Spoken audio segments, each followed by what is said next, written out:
started, we're going to touch a little bit on, just a little tad bit on last week's Bible study.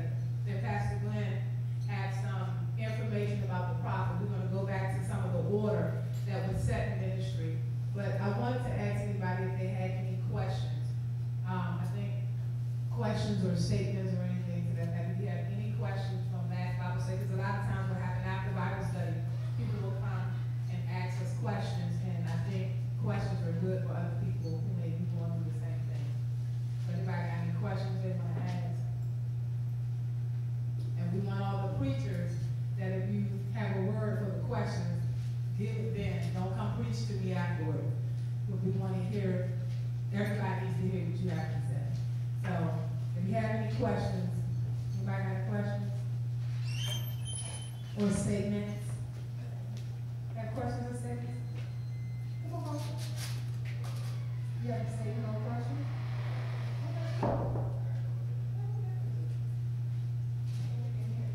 We're here to have fun in the Lord.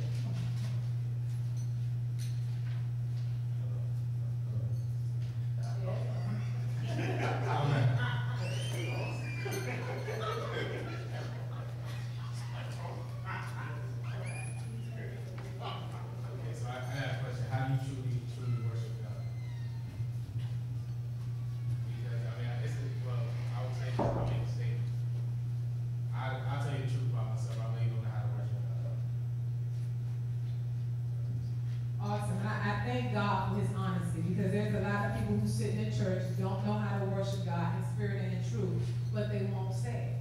They won't say it. And some of you sitting here don't know how to worship him either. You don't know how to worship either. So that, Carlton asked a question for some other people. Anybody got any answers for Carlton? How do you really worship God?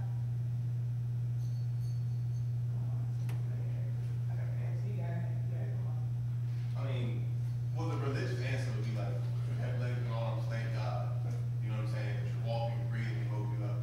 But, this is just what, he put on me to say. Worship is really like your life. If you live it right and you live it holy and you can walk about and understand that you represent Christ in the earth, and you're doing an awesome job of that, when you get into his presence, you'll thank him that he's even chosen you to do that.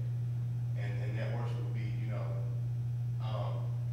like Jesus said in the Lord's Prayer, you hallow his name, where you let God know that you know who he is, what he's done for you. So if you say, God is Jehovah Jireh, so people thank God for being able to provide for all the things that he provided before, but you can only do that once you understand, got to a point to understand how God does those things. And that's when you live right, to see that God can provide for you. Because there's some people also who in churches, she scream and shout hallelujah, and you feel fake about it. And you're absolutely right. And those are the ones who think church is a show. And that's religious people, because they think that they have to go to church every Sunday to do that. But if they're not living it and worshiping God their daily Monday through Saturday, then, there's a problem.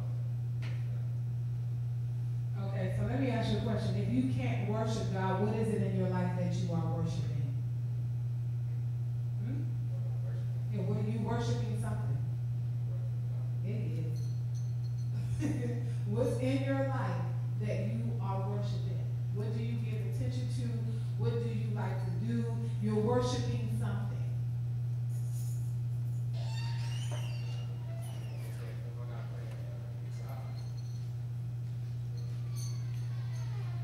So you worship by giving it attention, right? You give guitar attention, right? It's fun. So you wanted to know how do you worship, or you basically saying you don't worship? The same thing? You don't worship God because you don't know how to.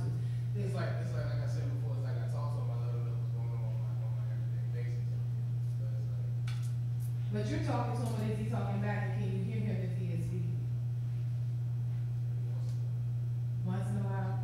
Okay, but in your work, so when you read your Bible and pray, what are you getting from out of that? Knowledge and understanding. That's all I really ask for. I wonder if that's really his knowledge and understanding that you're getting. Or are you being deceived to believe that's his knowledge and understanding? Right, because there's no way that you can read his word and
enemy cannot mess with you with what's not in you. If you're already breathing negativity, it's going to be able to put negativity in you. Now, the thought did not come. I knew what the thought was, but I was able to push it back and not receive it.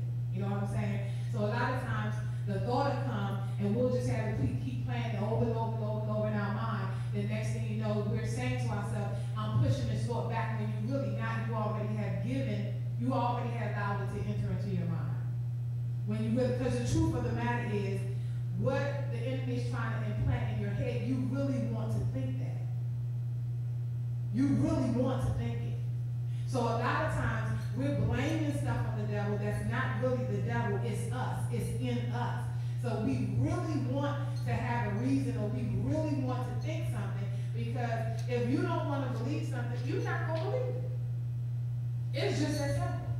Can't nobody make you believe something that is not true, that you don't want to believe. If you don't want to believe it, you're not going to believe it. Right, that's true, but I mean, even though you don't believe those negative thoughts that pop up in your mind, it's still not, like I'll have a negative thought pop up in my mind, and my first thought is, I know that's not true, but it's still not stopping them from coming. You will never be able to stop fiery dots, because that's the enemy's job. You're going to always be messed with as long as you are a Christian.